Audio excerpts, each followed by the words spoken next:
After 45 years of pastoral ministry in America, my wife Joy and I are fulfilling a lifelong dream to be missionaries to the world.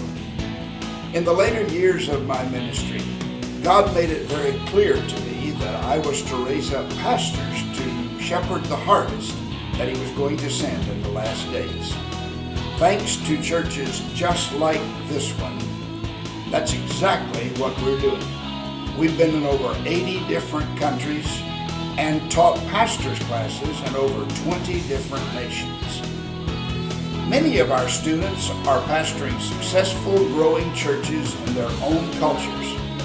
Christine Gatabazi and her husband pastor a 3,000-member church in Kigali, Rwanda, a church that has planted over 150 daughter churches throughout that country.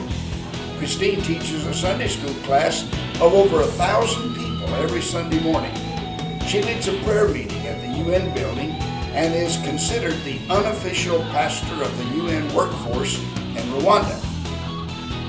Botswana is home to the Bushmen, desert-dwelling people who live in the Kalahari Desert. Here too, the church is alive and well. God is raising up a team of young pastors who will take this nation for God. The Assembly of God Bible College in Gaborone is turning out pastors who will reach this country with the gospel of Jesus Christ. Anglican missionary David Livingstone was the first to bring the gospel to the nation of Tanzania. Unfortunately, the country has remained relatively untouched by the gospel. Today, however, there's a new hunger for Jesus in this awakening land. Joy and I were invited to come and teach a group of Anglican priests and their wives, and in the week that we were there, over half of them received the baptism of the Holy Spirit and spoke with other tongues.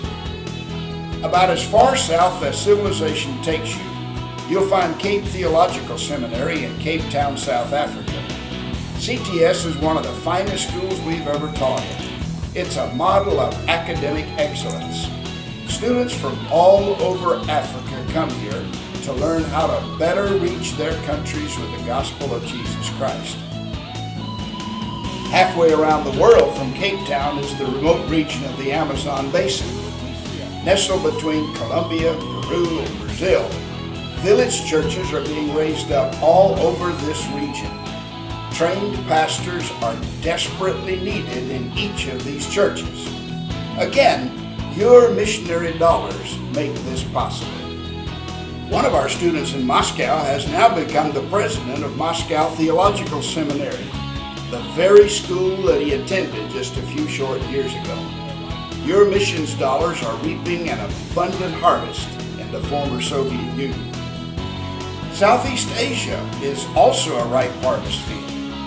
1,000 miles north of Sri Lanka, bordering the nation of India, is the tiny country of Bangladesh. Our assignment here was quite different than most. We were given 91 college-age students who knew nothing about Jesus Christ. In 8 days, we took them from how we were created to being filled with the Holy Spirit and speaking with other tongues.